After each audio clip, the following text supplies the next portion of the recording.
If you can systemize your lead generation or marketing engine into a succinct, clear sales process, then $1 million is very reasonable. Craig Hurd is a growth strategist helping consultancies grow through marketing and sales. I've met many consultancy founders who are the number one reason why they've grown to the size they have. And at some point, they become the number one reason why they're not growing anymore. What's your approach to generating leads? I can break down the steps if you'd like.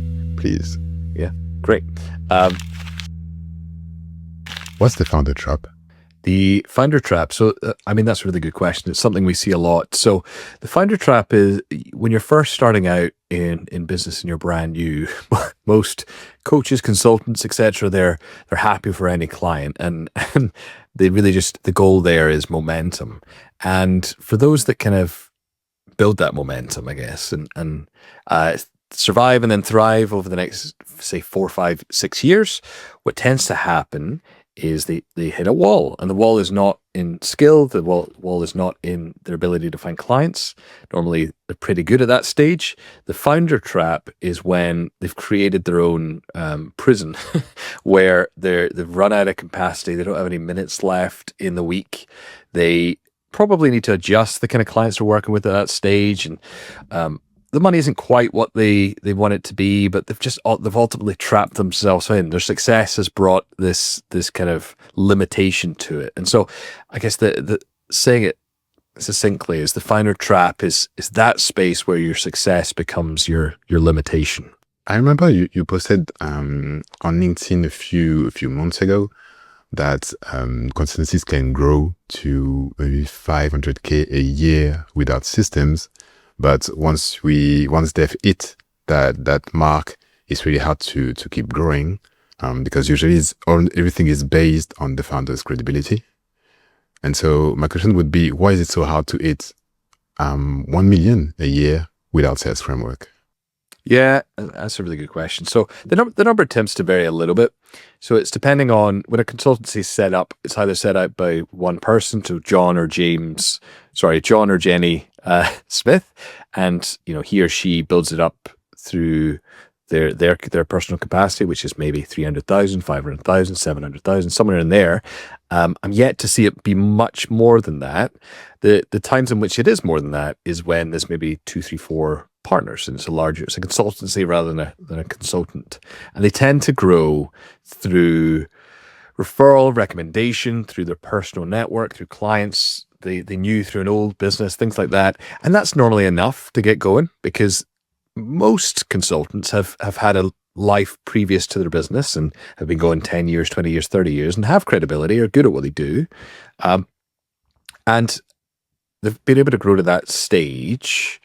But it's really pretty tough to get much beyond that stage, because you've kind of run out of minutes in the week. You've kind of used up a lot of the existing network, and at that stage, it's really about we need to know some new people. We need to have people in our pipeline that we don't know personally.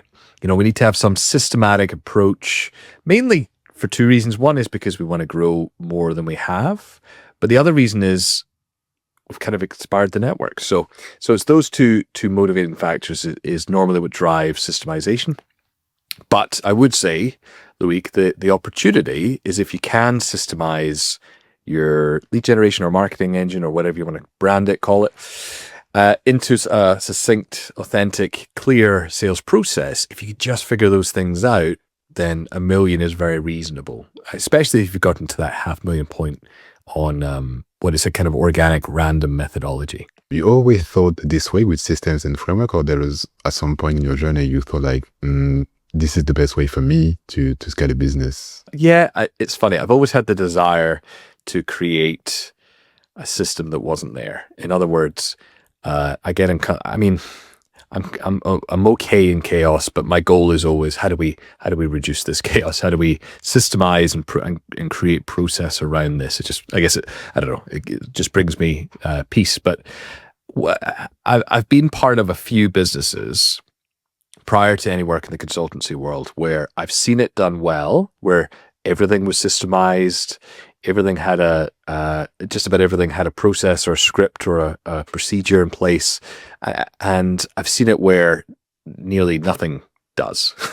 And I much prefer the first because it just, I think it's the cost of entry for excellence. And what I mean is you can only really get great at something if you iterate. And you can only iterate if you're clear on what version 1 is. You have version 1 in place first, and that educates you, that teaches you as to what version 2 needs to be. You know, excellence is doing the same thing again and again until you're really great at it. And so it's not something I've always had. It's always a desire I've had. It's always something I've wanted to do, yeah. I think if you don't have it in place, a good sign that you don't have it in place, especially the systemization of your growth, is what you experience is a roller coaster. So you'll have some really incredible quarters or really incredible months, and then you'll buy into the lie, I guess, at that point of we figured it out and we're growing at full speed now, and this is how it's always going to be. And then the next quarter, the next month, it changes, and you go, oh no, that opportunity that was definitely going to happen kind of doesn't happen, and that client delays, and that definite yes becomes a maybe, and all of a sudden you find yourself in a bit of a low place where you think the opposite. You know, you end up thinking nothing works, nothing is going to work. And if you find yourself in that kind of roller coaster space, either economically, because you know the revenue of the business, or emotionally, you're finding it really difficult to plan. Really, especially with consultancy. Should I take on another consultant? Should I take on 2 more? Should I keep them as associates? If you're in that space of uncertainty about the future, normally it's these are symptoms. These are results of not having systemization or a deliberate process or methodology with your marketing effort, your sales effort, your growth strategy. I would say that's the next thing to fix. You mentioned the roller coaster. That is true. Like I relate to this so much because when we have the clients and the work is doing great, everything is perfect, happy days. But for example, one client decide to stop the service, and I know for a lot of consultants that is the time actually to looking for clients. And I feel like that's something that we should be doing all the time, not just when a client leaves. So yeah, totally relate to this roller coaster.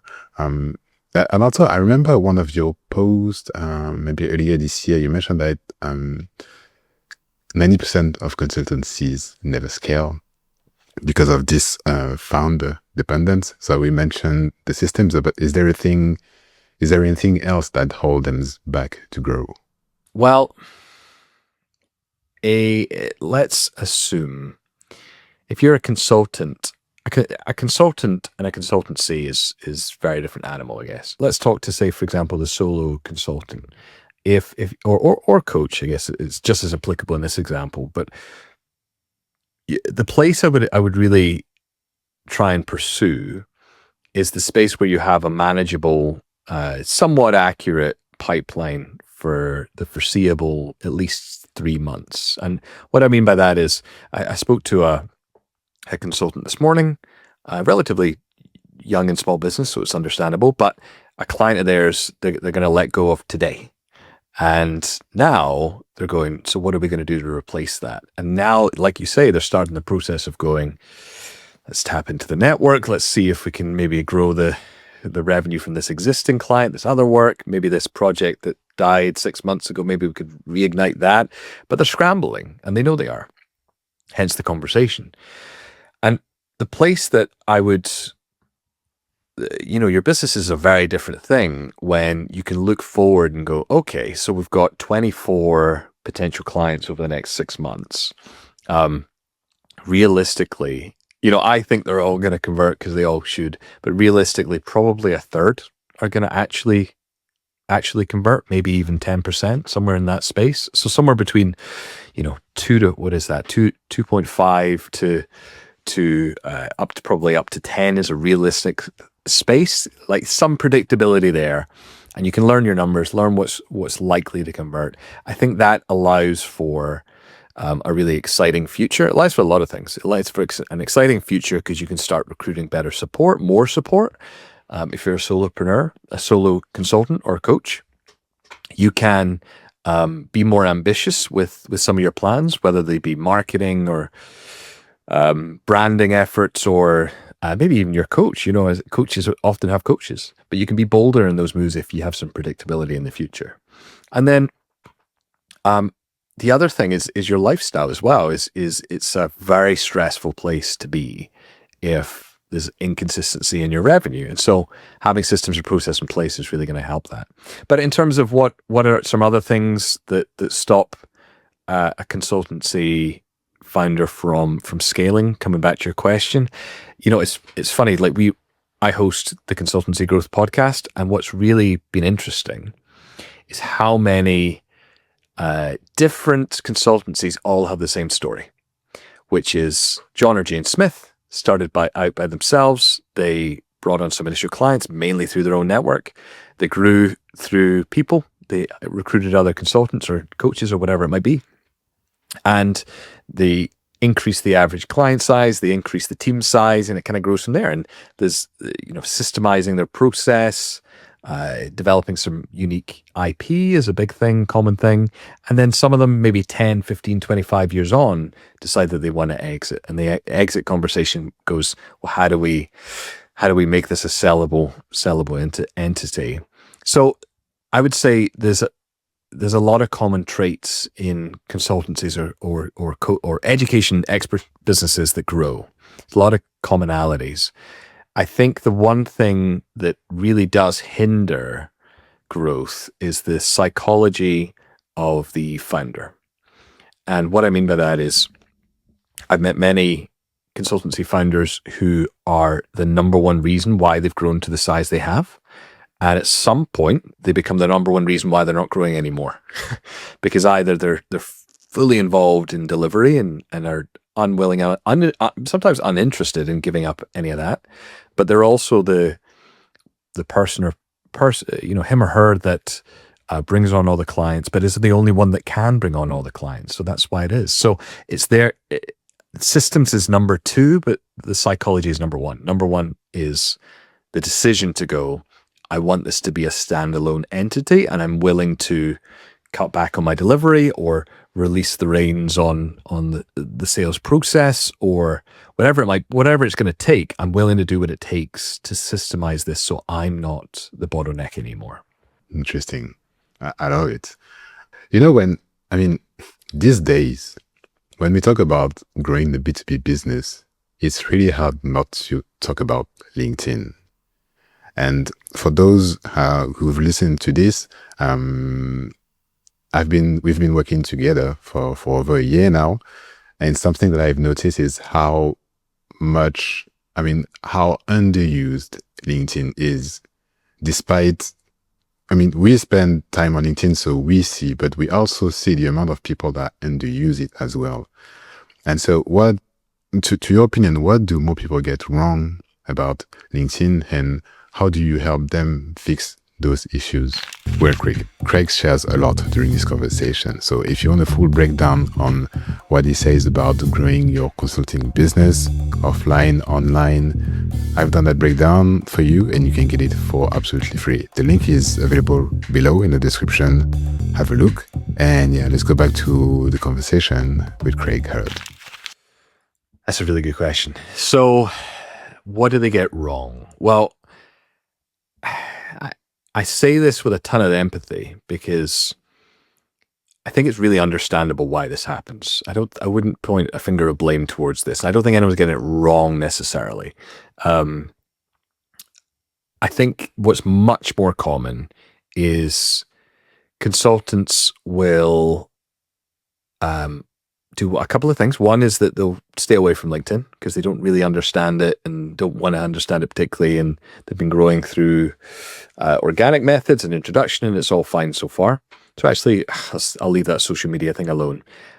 I'm really, unless you've seen some real track record of it working, it's not obvious why you should jump onto it, really. Like, I know there's gurus and experts out there telling you that you've got £1 million businesses if only you get on LinkedIn. I don't really think it's as simple as that. So I'm kind of understanding when someone says, I don't really bother with that. But there are plenty of examples of of using it well. Our clients obviously use it well. But I would say it is a moving goalpost, because what worked on LinkedIn 24 months ago has changed. One thing I would encourage consultancies to figure out, either through whatever means, but I would encourage a certain level of consistent thought leadership. And that's not a new thought particularly. I think everyone can get behind that. But to simplify what I'm saying is, it doesn't have to be daily videos. It just needs to be a regular cadence, and that might be once a week. That might be twice a week. Beyond that, I think you probably need good reason to do daily posting or anything like that. But some kind of regular cadence is important. Unique, we call it disruptive insights, but I honestly don't believe you're going to gain any business, any credibility by posting for the sake of posting. So the example I use is, the first week in January, every post says Happy New Year. What a Christmas season it's been. I'm struggling to get my trousers on after all the Christmas eating, but I'm looking forward to the year. We've got our goals clear. And then everybody says the same thing in January, and there's not a person that's gaining business because of that. And I don't mean to dismiss it. Like, if you're just wishing people Happy New Year, fine. But I would say what you say online really has to be interesting. There's content now. There's a substantial amount. So posting for posting's sake isn't going to win you anything. And how do you figure out what to say? Well, it's all the things that you share with clients at the moment that either you get asked about a lot. So you get the same questions all the time. We all do. How does this work? And what do I do for this? You get the same questions all the time. So that definitely needs to be part of your communication cadence. The other one is, what are your unique perspectives on things? So what is the thing that you see that actually you don't agree with? Like, it seems like gospel, but you go, I just don't think that's right. That would be the stuff to share. And if there's only one cohesive, clear thought a week of that, that's fine. That's your cadence. But maybe you start it once a week and you build it up from there. The other thing I would add to that, though, is understanding what content is and is not going to do for your marketing strategy overall. So what it's going to be able to do just by its existence is it's going to, somebody you meet online or offline, Jane Smith, you meet them, and they're probably not going to buy your service or your consultancy day one or even that week, but they probably will follow along for a little while. So if what you say is interesting, that'll keep their attention. And you can build, we call it part of a nurture sequence, but really it's just a consistent cadence and communication with your potential clients. To not do that is to say, I'm going to meet you once and we'll never speak again. So it's going to be able to do that well. I say there are mechanisms and processes and strategies that need to exist over and around that to figure out how are you going to introduce new people to your world. Because content alone, especially in 25, 26, is not going to grow your business substantially. It's going to create an uncontrollable trickling of clients at best. But if you do have a lead generation strategy that coincides with that, where you've got, which really just means your ideal clients are kind of moving in your direction, and you can kind of control that and influence that. It's surprisingly controllable. If you have that combined with a regular cadence of communication, content, those two things will build the first real building block of what is a marketing strategy built on LinkedIn. So those two things, I would encourage, have a regular cadence of content, whatever you're comfortable with. And then the second thing is understand who your ideal client market is and how do you find more of those. And there are answers to that, but it's kind of more than we have time for on this podcast. I think that would be so valuable to the people listening. Because usually when we see the gurus, we feel like we need to post every day, comment, for hours. But it's really hard to say to a consultant, a coach, or a founder of an agency, stop everything that you do. You really need to post on LinkedIn to comment. Like, no, this person has to run a business. They can't be on LinkedIn for hours every day. So that makes so much sense. You got me very curious on something. You mentioned that you mentioned controlling the people that come to us. How do you manage that? It's a good question. So it is simpler than people imagine it to be. And it is the first thing that we'll do with any consultancy. I can break down the steps if you'd like. Please. Yeah, great.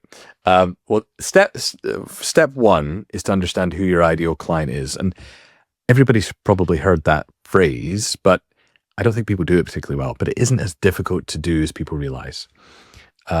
So a simple kind of free, available, do it today version is to take all your clients that you have and have had, put them into an Excel spreadsheet or Google Sheet probably. And you want to identify the company. You want to identify the person that brought you into that business. It might be a solopreneur business, it might be a larger business, but who's the person? Is it Johnny, the operations director, or is it the Sarah, the head of HR, whatever? And list that out as simply as you can.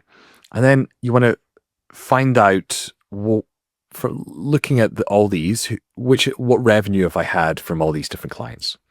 And it'll probably vary somewhat. And then the final thing you want to figure out for sure, there's other things, but you definitely want to figure this out, is how would you rate those clients out of 5, 1 to 5? Now, 1 would be, you couldn't pay me enough to work with that client. I'm never working with them again. 5 is, they were wonderful to work with. I'm so grateful that I got to, or still am. And I would work with them for free if I didn't have to pay the bills. So that's the crazy spectrum. Now, how you rate them between that's kind of up to you. You might say how easy it was to work with them.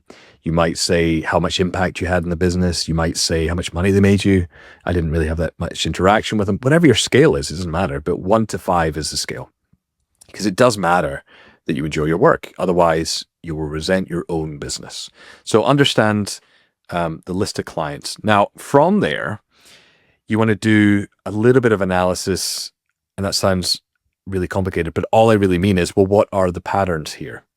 And you might have to add some additional columns to that Excel or Google Sheet of location, length, how the business is, how long it's been around, how many staff they have, the industry they're in. And you kind of do that so long as you're looking for commonalities. Like an example of this, we work with a consultancy that works in the events industry.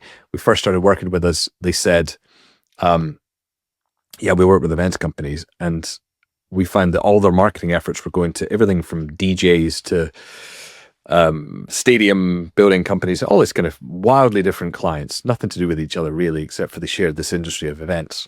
And so we did this analysis and we figured out, actually, no, you don't work in the events industry. You work with project management within events, AV companies, and a select few other types of companies.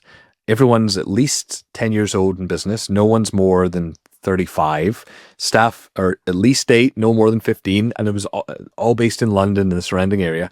All these commonalities. And we said, right, that is your ideal client. And that is as clear as we can see it. That demographic has brought you 90% of your total revenue. From there, the task is to then build a list. But you have the hard part done. Now you can go to ZoomInfo, you can go to Apollo, I think you can go to Clay. There's a bunch of them that are just databases of names. And I would go there. Apollo is my favorite, but it's preference. And type in all the exact demographic information that you've now learned about your ideal clients, and that will spit out a list of 2,000, 3,000, somewhere in there. If it's more than 10,000 names, you've probably been too broad. If it's less than 500, you're probably being a bit specific. So I like 2,000 to 3,000 as a name. Now, that gives you a lead list. And I would say, as we would say to our clients, that's your forever list. So the goal is not to do what traditional marketers would say and just burn through those contacts, or what salespeople in the 90s would do, just like call one by one by one. The task there is to recognize what all the data points to the fact that these are our clients. These are the most likely companies in the world to be our clients going forward, these 2,000 people. So let's treat it with caution, treat it with respect. And before we try and convert them, let's just get to know them. And if we're going to translate this to a platform like LinkedIn, that is as simple as sending a connection request to everyone on that list. Now, it's not something you do in an afternoon. You do it over months and months, years, but it is an effort to get to know those people. The basic version is a connection request, of course, but if you have the time, have the capacity, have the interest in really developing a great relationship, my encouragement is to look at their profile, to look at their website, to look at the article that was written about them last June, build a bit of a mini profile for really 5-10 minutes on the person, and send a direct message or email, whatever. It doesn't really matter. They're sitting at the same place, looking at their LinkedIn in their inbox. But something that is driven not by your sales pitch, which is the big error, big mistake, but it instead is driven by curiosity, a level of respect, and a motivation to just start the relationship. So, John, I noticed that you won an award back in December. What a great thing to be recognized for. Was it something you proactively looked to obtain, or was it just awarded to you by chance? Love your work, whatever you'd like as a sign off, and then Craig or Loic. and that driving effort is necessary, but if we're identifying these individuals as your ideal clients, you do need to both have the list defined and then also have some proactive effort in order to convert them to a known entity to you. Now, there are other strategies, of course, in marketing. There's ads, there is, there's code calling, there's 100 different ways to do this. But those two principles are always true, that you need to understand who your ideal client is, and you need to have some method, some process, something in place to take them from stranger to someone who actually knows you. I like how clear the ICP that you described is. I remember a few months back, we had this conversation about building a list. You actually told me that I needed a list.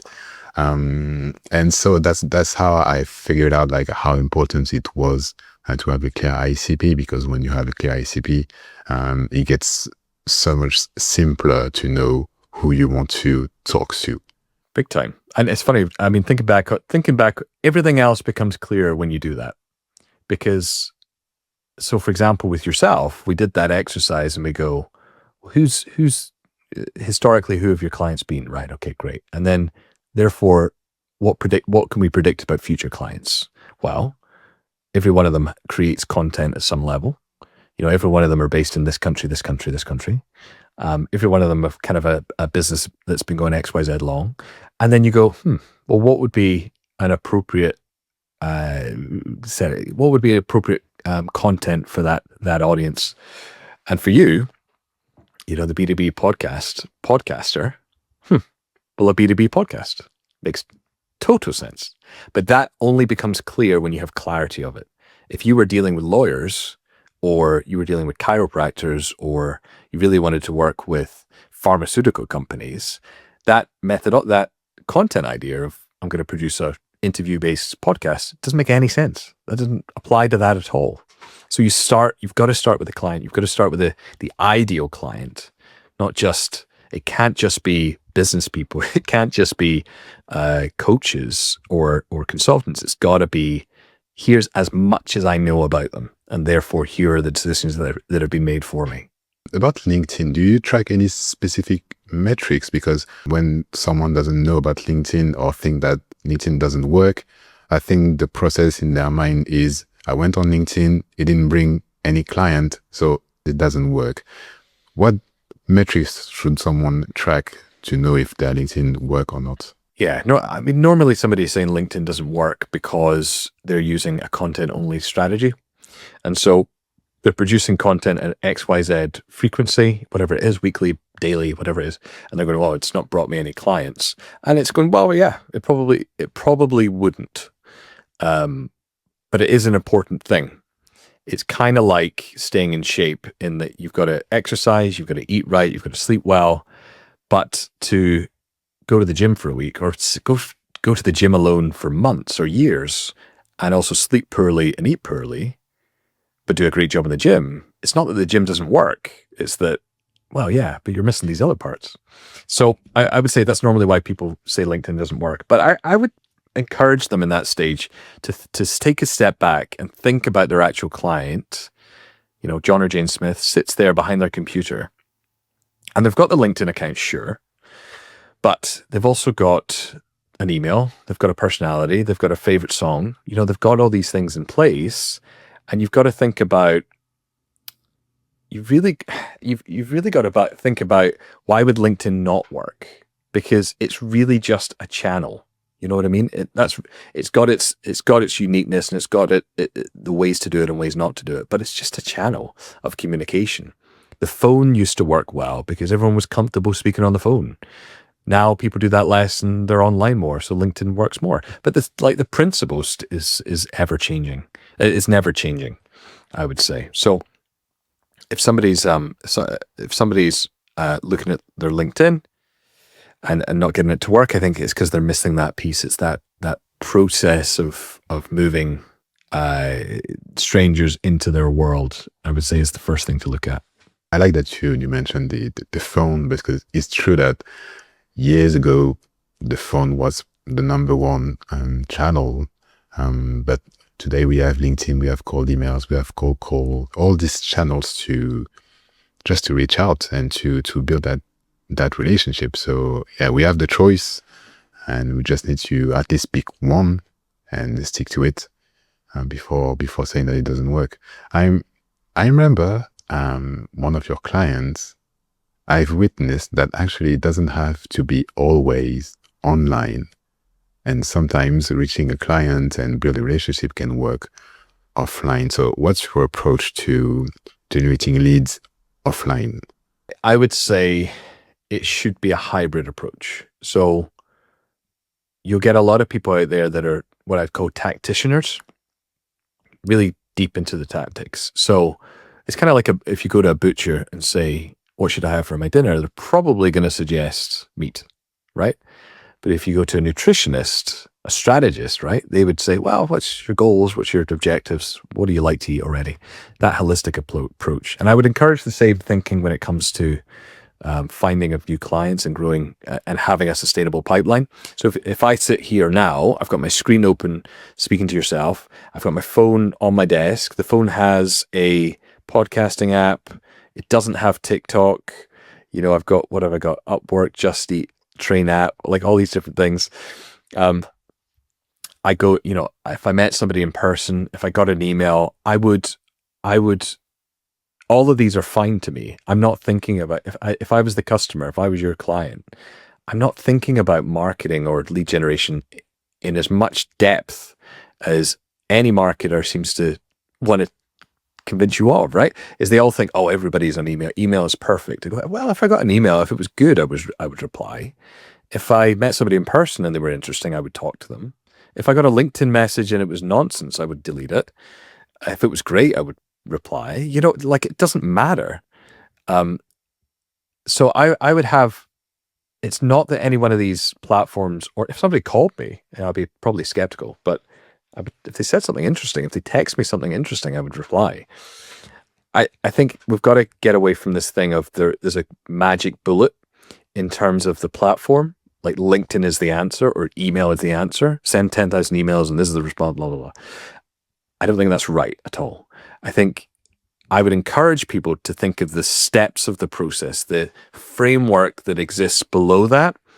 And for those that I don't think most are that clear on it, but to lay out the steps really simply is it goes lead generation, nurture, sales/conversion, delivery, retention, ascension.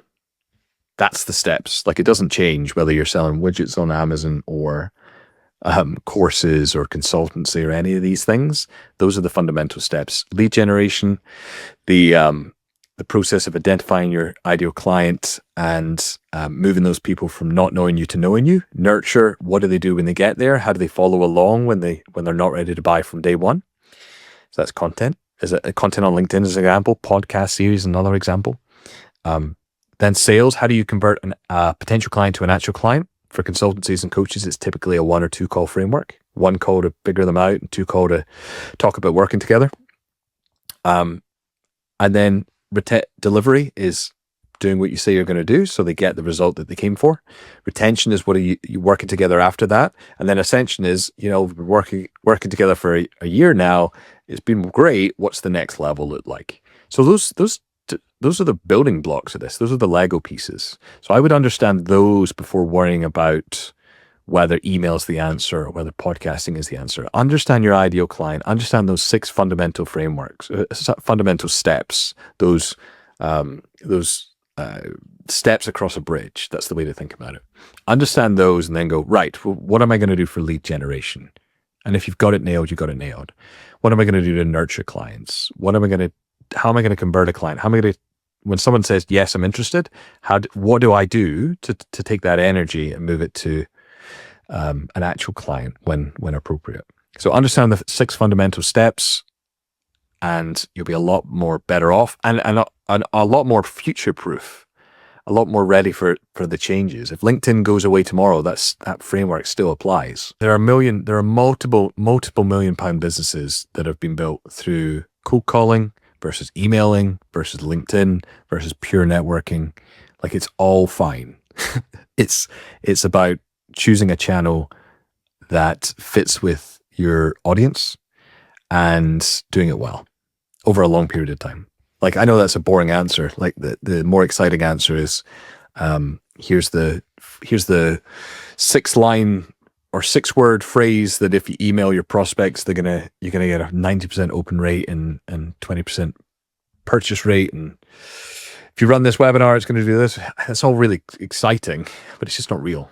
I always find amazing how we are driven into these hacks and forget that it's always the fundamentals that work. And if we don't have the fundamentals, none of these hacks, tips, tricks would work. Well, I know. I think I like the analogy of being healthy. If you think of a healthy business, healthy person. So it's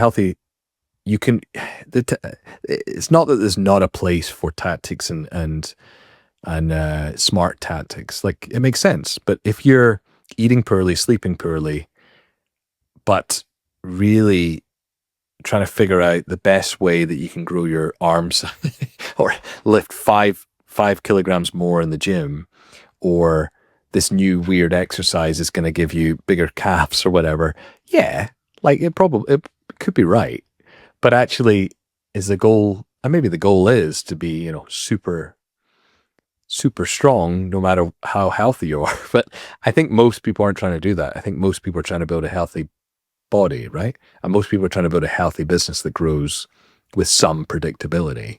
So if that's your goal, then actually, sleep well, eat well, exercise, those 3 pillars are pretty strong. And with growing of the business, the education-driven business, following those 6 steps, equally, those are the kind of building blocks there. I could talk about this for so long, but I think to me it's really important that we talk also about the podcast, because I think that is such an important piece of your fundamentals strategies that you use now. You launched the Consultancy Growth podcast in January this year, 2025. I've seen on LinkedIn you posted about the downloads going up and going up and going up. What impact has it has already on your business? It's just really been surprising, in truth. I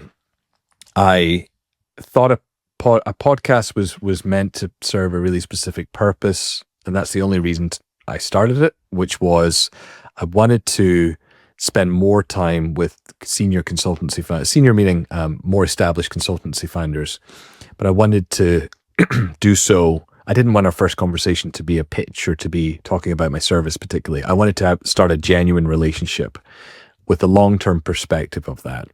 And so I thought, well, what can I do? Do we run events? And, then it's time for tactics, right? So lead generation piece, and then with a long-term perspective. And I thought, well, how do we do that? I thought, well, a podcast is the answer to that. An hour conversation with somebody talking about them, not me.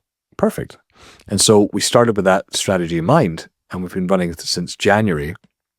I think we're on episode 25-ish. And that has worked really well, because of all the metrics and the downloads and the exciting stuff, like I'm spending about 3 hours per week now with consultancy founders of a certain size consultancy, and we're focused on them, not what our service and offering is, which is exactly what it was meant to do. But bonus to that was the success of the actual content. So because for whatever reason, least of which is because of me, mainly because of the guests and the strength of what they're saying, we've had new inbound leads and opportunities and all that kind of thing coming from it. And the story always goes the same, which is, and I've been really surprised by this, which is, hi Craig, or a LinkedIn message saying, hi Craig, I've listened to this particular podcast episode, which I found because we have this problem. I've listened to this podcast episode. I've now listened to this one and this one and this one.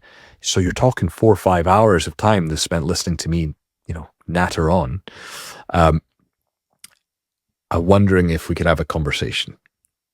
We have this problem, and I think you might be able to help. So that has been really surprising. It was never part of the objective, but it has been a wonderful benefit to doing it. So I we got what we came for in that I'm getting to spend time getting to know people. It's the only networking I do, but it's grown our business, and it's brought a consistent flow now of bonus. I would call them bonus leads or bonus opportunities, because they're not part of the overall strategy. They're just coming at us with some more and more consistency now. And then the popularity is nice, of course. The downloads going up and up is a nice thing. I like that you said that it's the only networking that you do. As I try to build relationships with other B2B podcasters, having the podcast is probably the best way to do it.